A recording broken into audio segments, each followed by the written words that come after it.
العالمين والصلاة والسلام على سيد الأنبياء والمرسلين نبينا محمد وعلى آله وصحبه أجمعين ومن اتبعهم بإحسان إلى يوم الدين. قال المؤلف رحمه الله قال المؤلف حفظه الله: المسألة الرابعة مسألة نيابة بماذا يعرف دخول شهر رمضان بدون أندر سينات ولو رسومه. يجب صوم شهر رمضان بأحد ثلاثة أشياء. دون واجب صوما ولو رسومه بقوتل كوجتتي. كمال شعبان 30 يوما إجماعا. تم ولو رسومه ñalɗe sappo e tati dow pottal. Ko nini lewru wayrodu suuma e timmi ñalɗe sappo e tati, yimɓe fuu tabbitini tawɗo ka wala se ko sam janngo ka ɗum goore suumay kadi wala no wiira ɗum muya haawa se to yi lewru kam ko wala no ka wara. Nden ɗiɗaɓol wa ruyatu hilali ramadan, e yigo melde ramadan.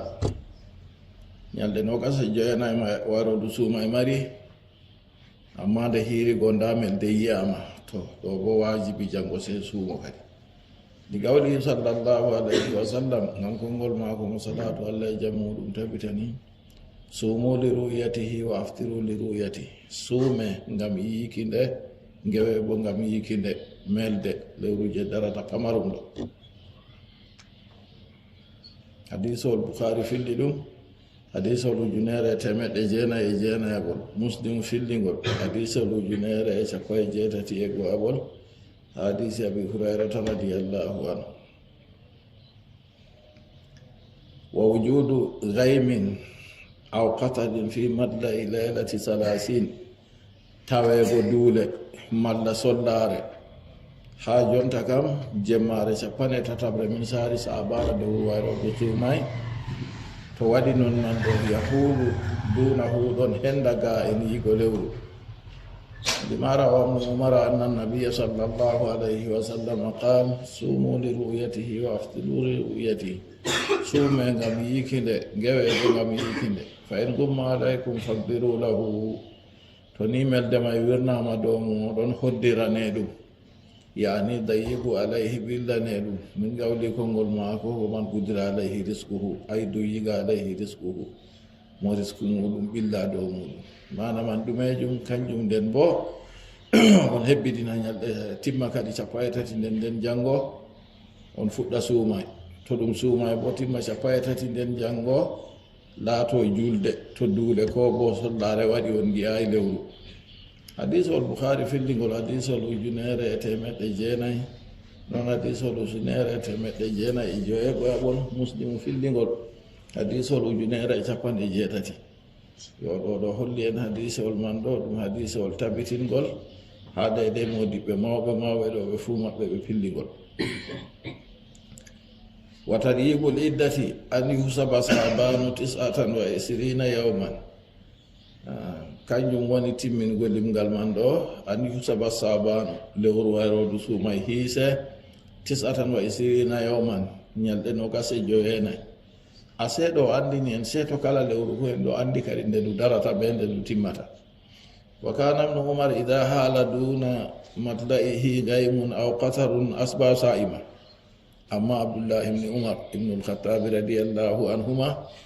kanko o laatake to nini duule waɗi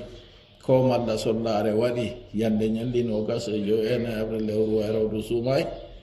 to kanko janngoɗo fina o cuumiɗo. Hadisa rawahu Abu Dawud. Wa ibn Umar huwa rawi al-hadisi. Abdullah ibn Umar man kanko woni pilluɗo hadisol man. Wa ilmuhu bihi tafsirun lahu wa amaluhu bihi tafsirun lahu. Kuugal maako huwata ɗo ɗum tafsirgo hadisol man. Wa anhu la yasumu, non fillama ha maako bo suumata. To nini laatake yande duule ko malla sollare waɗi ɗum nogas e jeenayi lewru wayrodu suumay, yimɓe raari giyayi lewru, to janngo man o sumata. Li qawli alayhi salatu wassalam, ngam konngol maako mo salatu allah e jam muɗum tabitani: fa in gumma alaykum fa akmilu iddata sabana 30 yawman.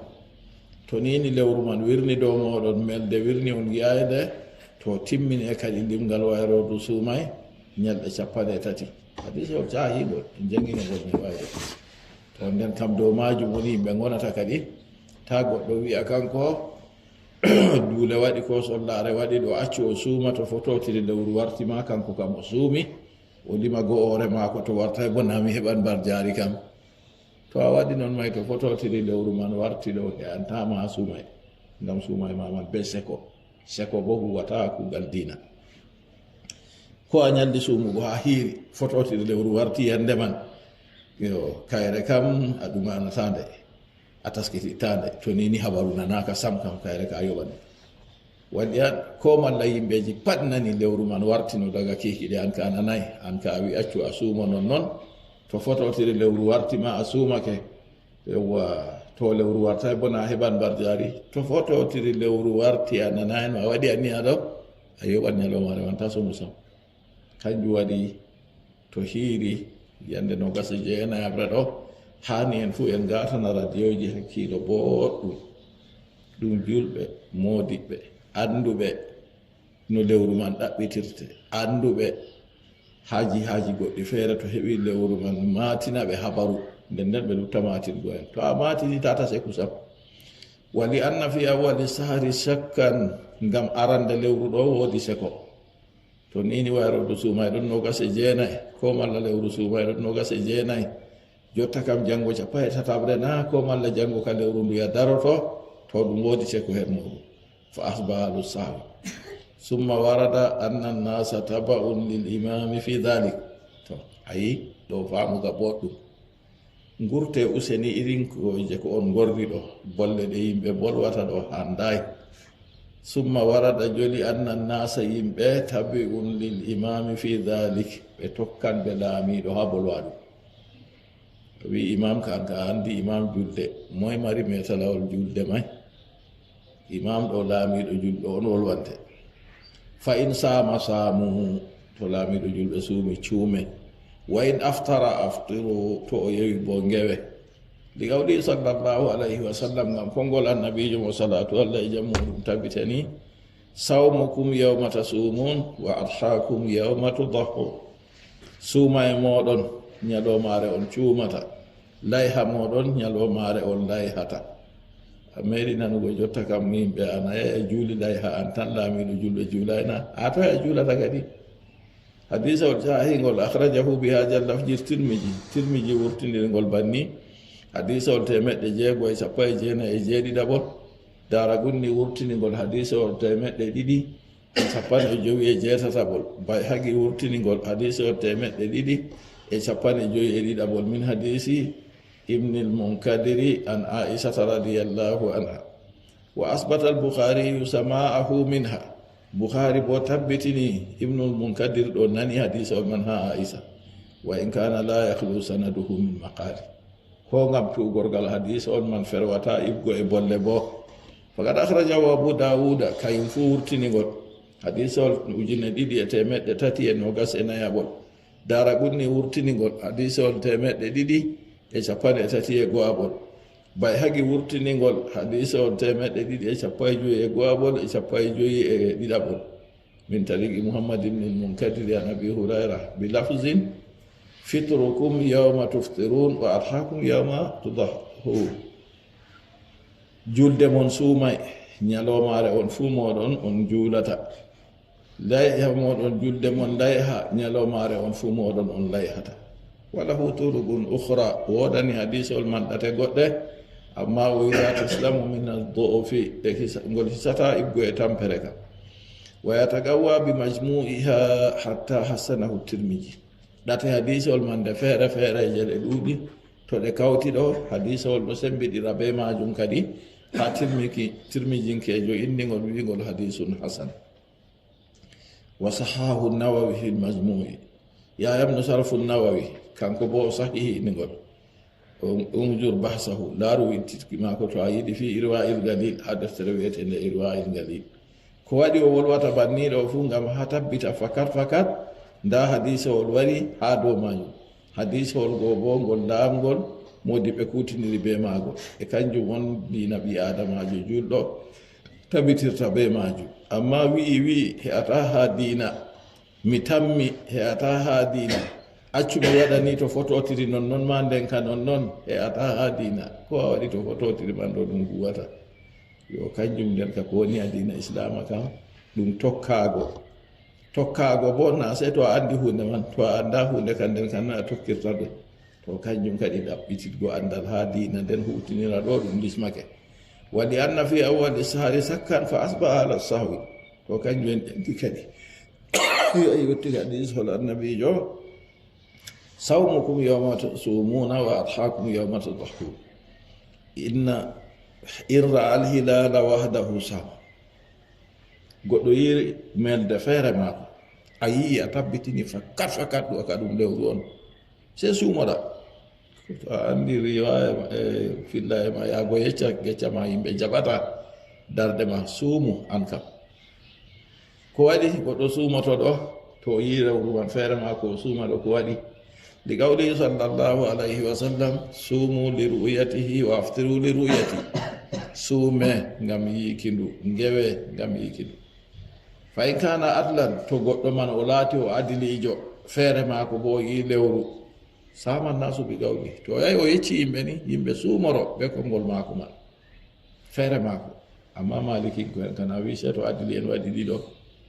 e ko waɗi kadi jango deftere wi feere maako to adilijo to o yecci yimɓe suumoto ɗo ko waɗi o wi li gawlihi sallallahu alayhi o suumoto bi gawlihi be konngol no noonna li gawlihi sallallahu alayhi wa sallam ngam konngol nulaaɗo Allah suumu li ru'yatihi wa afdiru li ru'yatihi non noon fa in kana adlan saman nasu bi gawlihi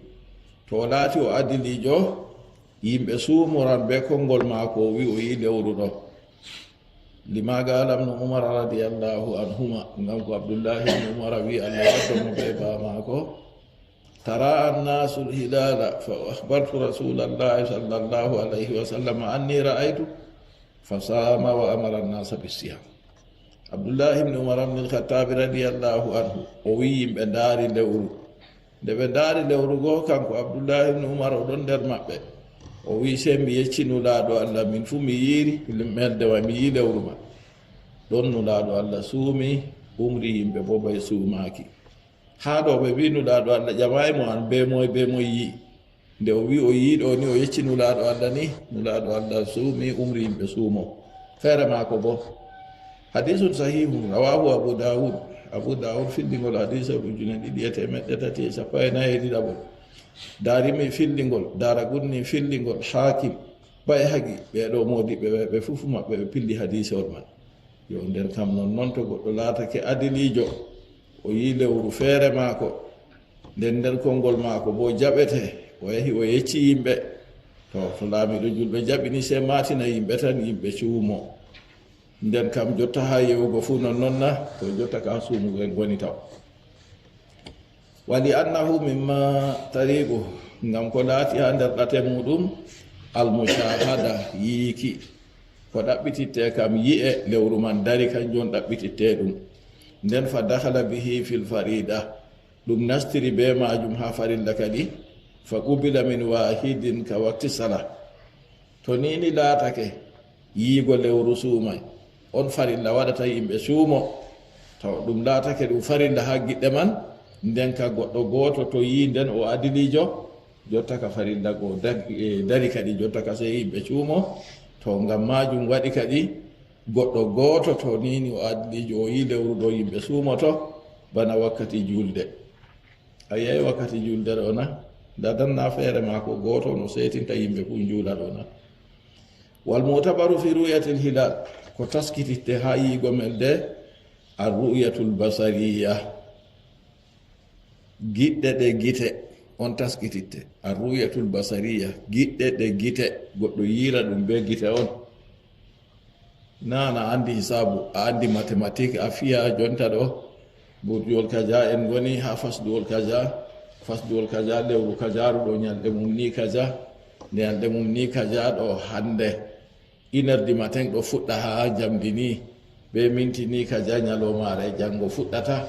ɗon lima jotta kam horre ka janastan ni to wari ha nange muta ɗo hidde ko nden ɗo lerni ɓe mintini lewru bo waɗan ha dede kaja yande man ɗo lewru daran wiya sumiraɓe ma kay waɗata kañum hisabu ma ka fiwa wallina sera ayiye kala diraɗo na yake feere na yadata na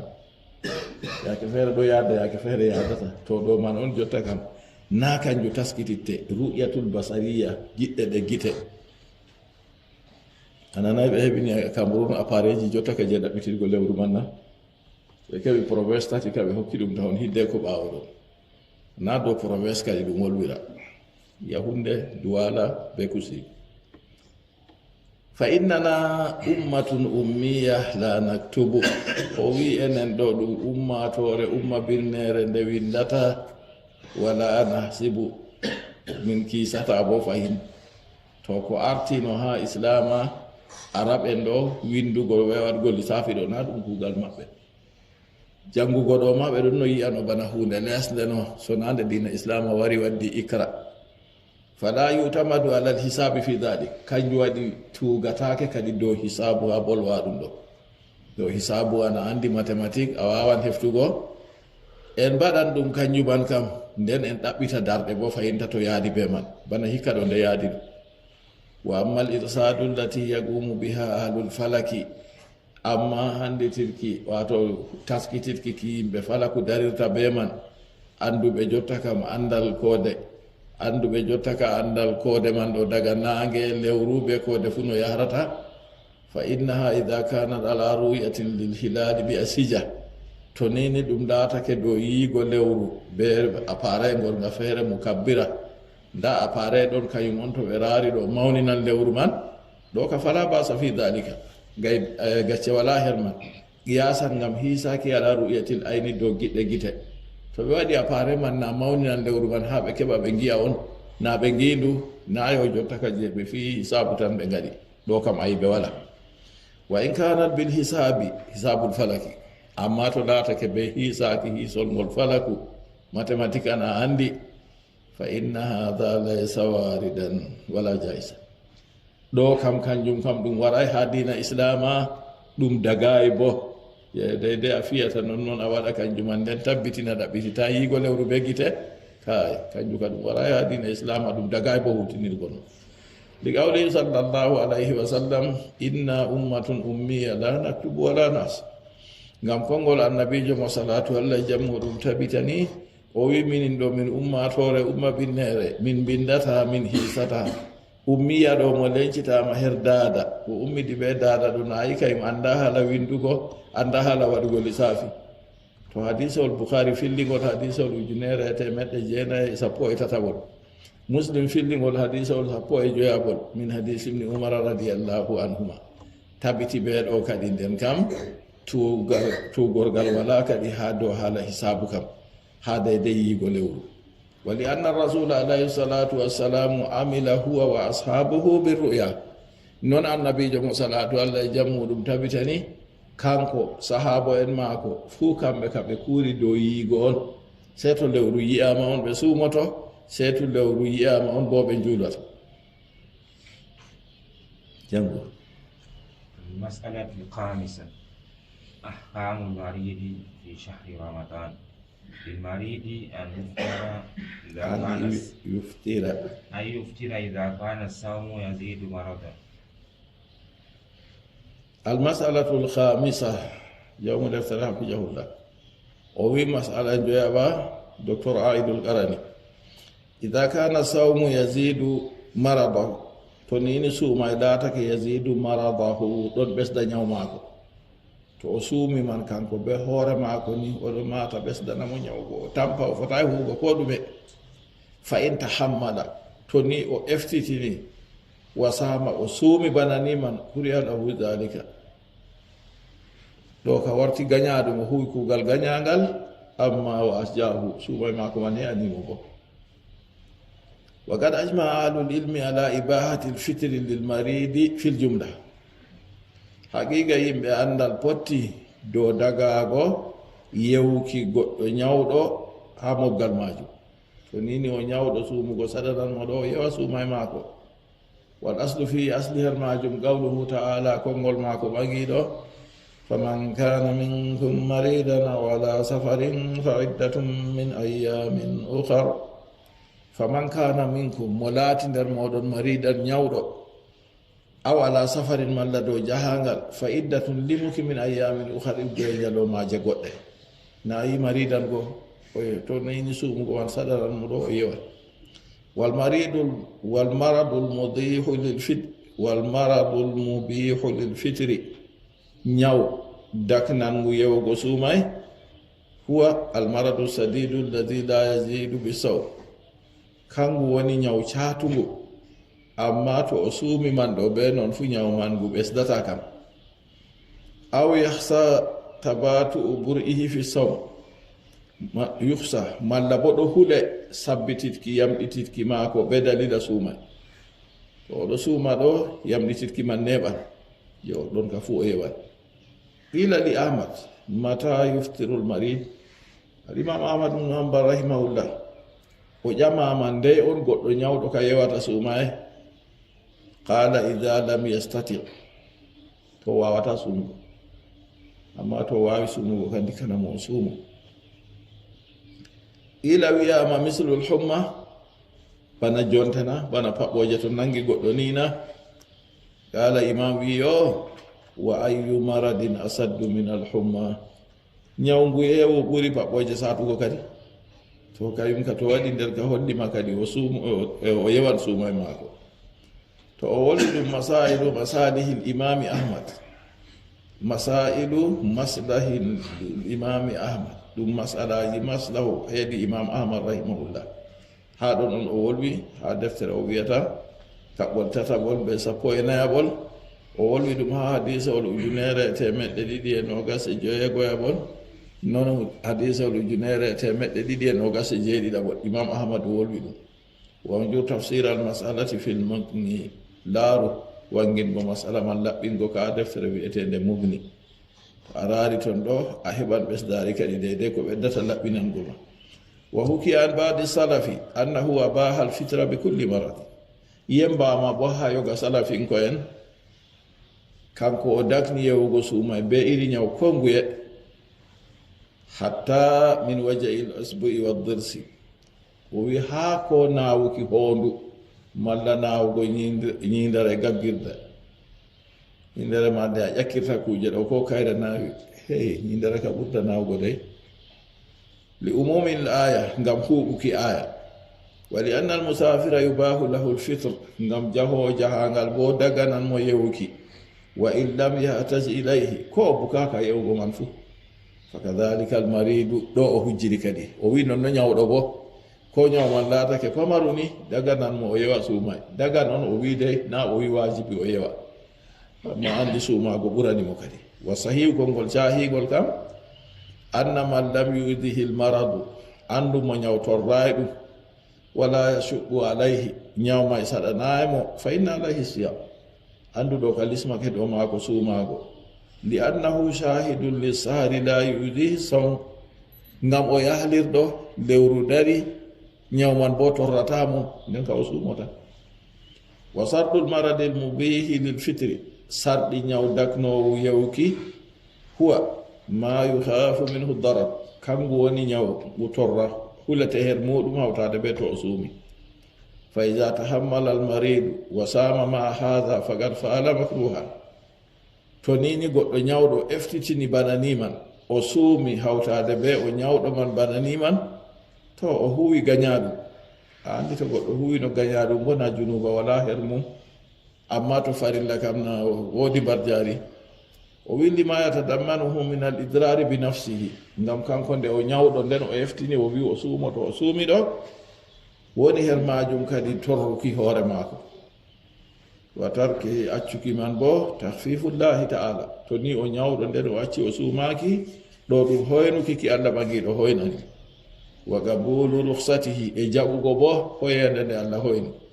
wa sihu sawmu wa yujiu hawtade be non mande ni o suumoto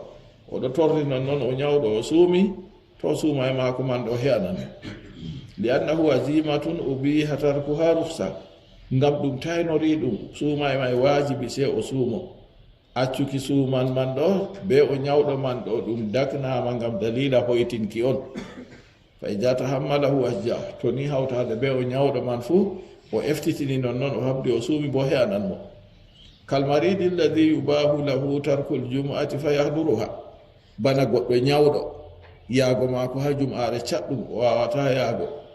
to daganinomo o acca jumugo man se to o yamɗiti o wawi yaago nden be noon man o habdi o yahliri ha jum'are man ko jum'are man ɗo he'anan mo walladi yubahu lahu tarkul qiyami fi salati fa yaqumu biha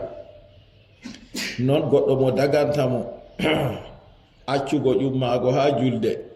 to se o jooɗa o juuɗa daganan mo o jooɗa o juuɗa nden oɗo habda ɓe torra o ƴumma o dara o juuɗa to ɗon fu kanko huɓanniman he'anan mo gacce waɗa wa sahihu anna alladi yahsa ziyadata almaradi bisiyami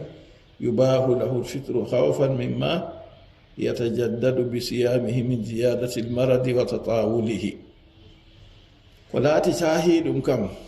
goɗɗo mo hulata ɓesdorago ñaw be sababu suumaki dagani mo o yewa suuma e maako ngam hulgo dede ko hesɗititta ha ñaw man warta ñawgo ɓesdoro ñawgo neeɓa o yamɗititta be sababu suumago kanjum waɗi yiɗanama mo o yewa fa ida khafa ala nafsi min hadha almaradi law sama kana tarku siyami lahu awla to nini o hulani hoore maako o iggo e ñaw ngu to ni o suumi o ɗum yiyata o suumi ñaw man ɓurtan torugo to nden kam laatake accugo suuma e man on ɓuri handango mo o yewa on ɓuri handugo wala yadkhulu fi ma yubihu lfitra min almaradi waja'u dirsi waljurhi fi lasbu'i waldummali walburhati lyasira waljarabi walramat wa asbahi dhalika to wala yadkhulu fi ma yubihu lfitra min almaradi waja'u to naawal la ñiindere naawi o yaka wi ko ñiindere naawi no to oɗo wingam ñiindere ma ko ɗo naawa to dagantamo o yewa suumay ñiindere wonde kam wane dey o yewan ñiindere meɗe naawgo modi bote mo hafijawullah non noon musɓere balmande seeɗa balmimo fuu o wingam man o yewata ha hondu ma ko waɗi balmande waɗi hondu felminan non noon dummal waɗi mo jotta kam bana iri putte feere waɗata burhatul yasira kuuduje seeɗa seeɗa jarab ñañaare ramat ɓoñu gite ma ko ɗo naawa ko asbahu dhalika be ko nandi bolwa ɗum ɗo o wi ɗo ka fu ngam majum o yewata suumay fa inna hadha la yasuqu ala sa'id ɗo ka je waɗi man ɗo kanjum ka ɗum saɗan da cuumiɗo suumugo amma ɗum saɗan dey wa fil hadisi ani nabi sallallahu alayhi wa sallam annahu qala laysa min albirri sawmu fi safar laataaki nder dewal suuma e har jahaga to nde o wi noon ɗo kadi goɗɗo faaman woodi ko faamata kadi wa kharaja annabiyu sallallahu alayhi wa sallam yawma alfathi annabijo mo salatu allah e jam muɗum tabitani o wurtino yande omtuki makka fa afdara se o yewi suumay fa balagahu yewti mo annanasan saamu yimɓe woɓɓe ka cuumi kayum sali yewgo فقال النبي جوينوي فقال أولئك العصاة أولئك العصاة بياتون ما يدو بالله بياتون ما يدو بالله وقالوا إنه هو الدوال كان دليلها وروا الله ويبر جاري ونتو يدي الله تنبر جاري ونتا نسأل الله السلامة والعافية حديث الإمام مسلم في اللينك والحديث الأجنير يتأمر يسابو إنابر من حديث جابر بن عبد الله رضي الله عنهما yo ɗon man ɗo ɓe ɗo ha jihadi a andinage bo ɗon ton nden annabijo ɓe hoore mum yewi kamɓe bo ɓe sali yewugo habaru hewtimo no waɗata kadi o wiyata noon ulaika al usa ulaika al usa ɓeya toon ma yedduɓe allah ɓeya toon ma yedduɓe allah ɓen ɓe sali yewugo suumayeɗo fa in kana al maradu yurja bur'uhu akhara siyama li iddatin min ayamin ukhar jamol goɗɗo feere keyago to nini ñawman laatake ɗo tamme ngu yamɗi tan nden o yewi suumay maako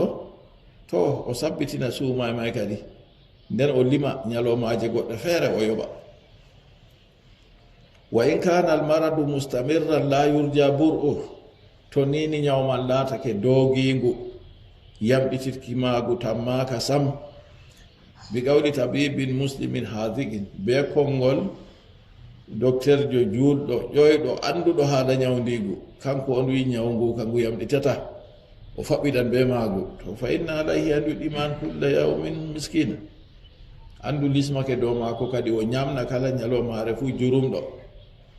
en mbino ko ɓurata saahugo ɓurata laaɓugo ɗo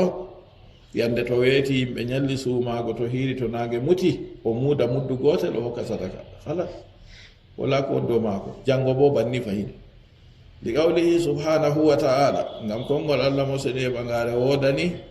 wa ala alladhina yutiqunahu fidyatun ta'amu miskin woni dow yimɓe baawanɓe suumay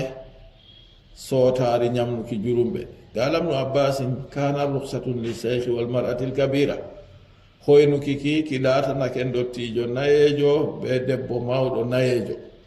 nden wahuma yutiqani siyama amma ɓe mbawan suumugo kam